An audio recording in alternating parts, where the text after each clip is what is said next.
Hey YouTube, how's it going? I'm back and I'm doing another sort of a figure review, sort of a collecting quickie. We'll see how it goes, but a new format. As you can tell maybe by the background of the figure in front of your screen, I am not in my home office using my light box. I am actually at work. Now let's look here real quick. Hey, so that's currently this, big fitness center area. And I'm not using anything but the lighting in this room. And I'm going to have a look at a figure that came out a while ago, but is still one of my favorites in my collection. This is the Asmus Toys Thranduil 6-scale action figure from The Hobbit. Now, say what you will about the Hobbit movies. I'm sure we all have our opinions of those. However, one thing that did work absolutely right in the movies was a lot of the casting decisions. And Thranduil is no exception there. I'm a big Tolkien buff. In fact, I actually brought Sir Gawain and the Green Knight, Pearl, and Sir Orfeo, as translated by Tolkien, to read later today on my lunch break. And big Tolkien buff. Thranduil was not really fleshed out much as a character. So to see them, the team who made The Hobbit, Peter Jackson and all of his writers, go in there and flesh out this character a bit more, as well as the actor, Lee Pace, I was all about it, fan fiction or not. I was excited because this is Legolas's father. This is the Sindarian king of the Greenwood, later called the Mirkwood, Sindarian king of the Sylvan Elves of the Mirkwood Forest. Really cool. And there's a lot of depth to this character that Tolkien himself did not really explore, but instead left to his readers to maybe dive into a little bit more.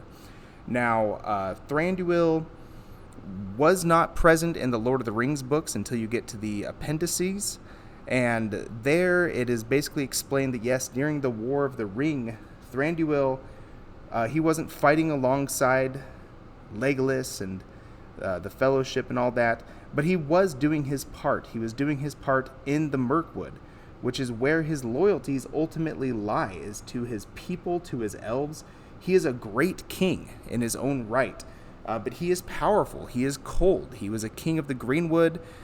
As evil started to infect the world, it became the Mirkwood, and basically for the longest time he is just fighting this consistently losing battle against Sauron and the orcs. And later on he does win, but I mean, it's he's watching his forest burn around him, his home. So he's kind of a tragic character. I don't know. There's a lot of depth to this character, so I was glad to see some of his story fleshed out in the Hobbit movies, and that raised even more questions. Now, let's get into it real quick. This is the Asmus Thranduil. Let me adjust my microphone over here real quick. Really a great figure in its own right. I think they did exceptionally well. I'm going to actually pick my camera up, see how close we can get. Capturing that likeness of Lee Pace as Thranduil. He's got those big eyebrows. Lee Pace had some thick eyebrows. Down to the bumps, the ridges in his nose. Maybe if I adjust it a little bit. Yeah. Honestly, that Lee Pace likeness for Thranduil is one of the best figures, or best likenesses, that Asmus themselves have maybe ever done. The armor, well, I'll get to that in a second, but Asmus is hit or miss, especially when they first made this figure. This is when they were really starting to come into their own as a company. So for them to deliver so strongly on this Thranduil likeness really boded well for things to come.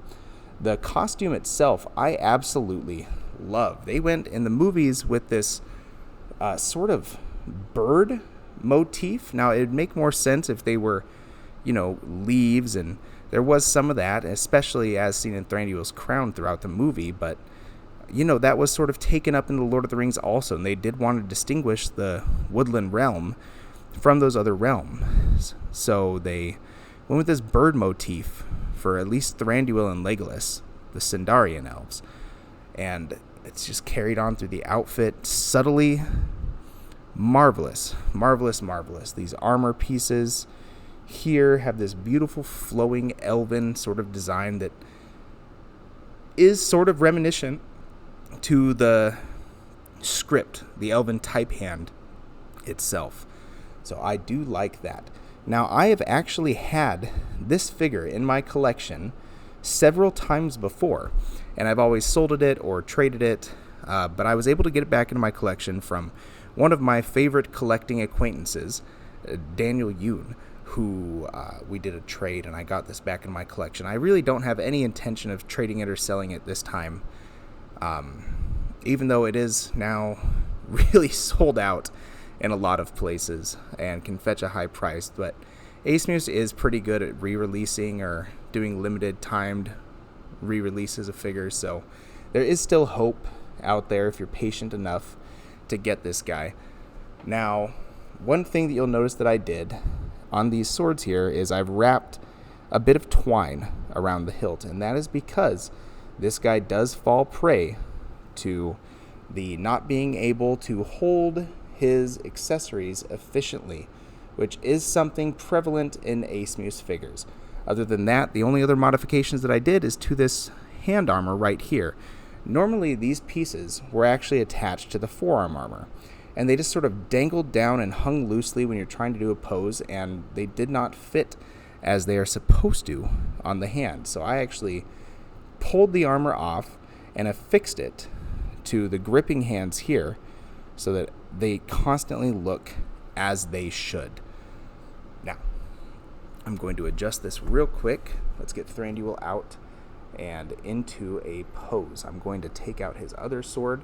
He wielded this one overhand, which it's a fantasy movie, so all is forgiven.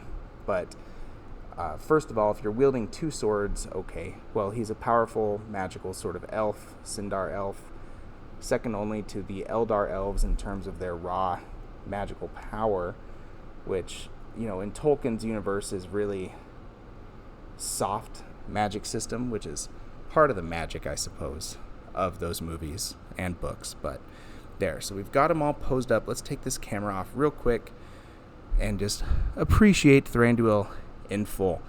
He is supporting his own weight, no looseness in the ankles or anything.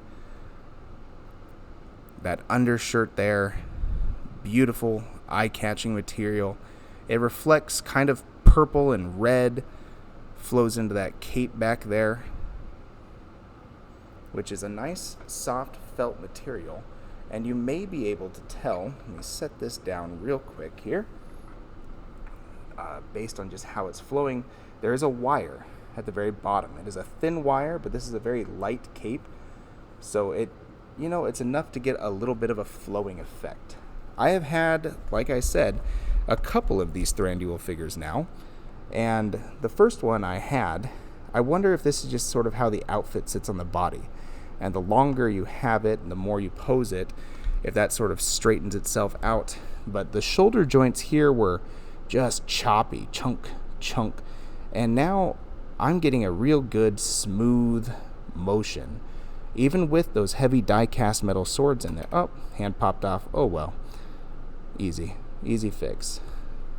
I think the only further modification that I'm going to do is actually heat up these guards a little bit in some hot water and push them further up onto the forearm so that it's not pushing against the hands quite as much as it is. I've done that on an older Thranduil that I had, and it worked out great.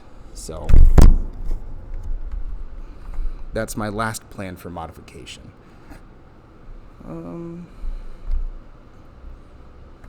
There. Other than that, he has, this is a standard Asmus body. I know that they're coming out with their new Atom body. From what I've seen so far, I was pretty excited about it. I'm no longer as excited about it, but you have the double jointed elbows, the arms. It's this caustic plastic body that Asmus uses, pretty comparable to a true type body. So, you know, you have all the range of motion you would expect or want. These shoulder pad armors, they just sort of get out of the way via being strapped by a piece of leather to the torso armor. The only downside to the Asmus figure is those hips have a huge range of motion. Leg goes all the way up, but single jointed knees. That is a bummer. I prefer double jointed knees for those extreme poses, but at the very least you get a good ankle pivot for the most part. So you're not really, you're not losing too much. If you can get him into a good stance, some of what you lose in that knee for a good dynamic pose can be made up with that ankle pivot. There we go. Get him posed up, get him balanced, a little bend to that knee. There, set him back there. All right.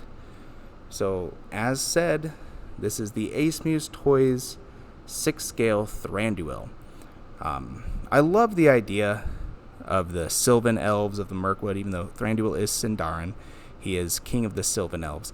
My last name is actually Silva, so we do have some common roots, and essentially, Tolkien, being a master of language, I'm sure he knew this, but my last name, Silva, and the Sylvan Elves, essentially what the Silva means, or Sylv, is of the woods.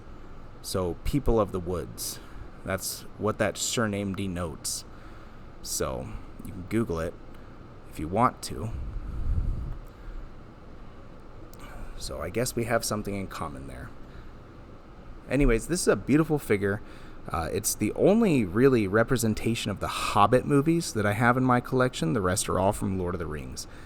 But as stated in my meta, he was present in the Lord of the Rings, just sort of off camera, but he was definitely doing something.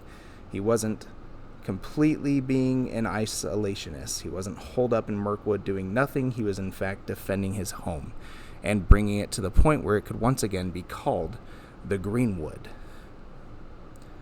Another thing that's important is the hair right out of the box. Now, I have a ton of product in this hair to get it to do what I want it to do. This is the trade-off with rooted hair figures. Asmus does and has done for a while some of the best rooted hair in the game. However, it still takes some futzing. Now, what I did is I essentially wetted the whole thing down, looked at how he looked in the movie, and brought a couple of strands forward to drape over his chest armor, and then brushed the rest back and put some product in there to keep it taut, and it works just fine. It looks natural.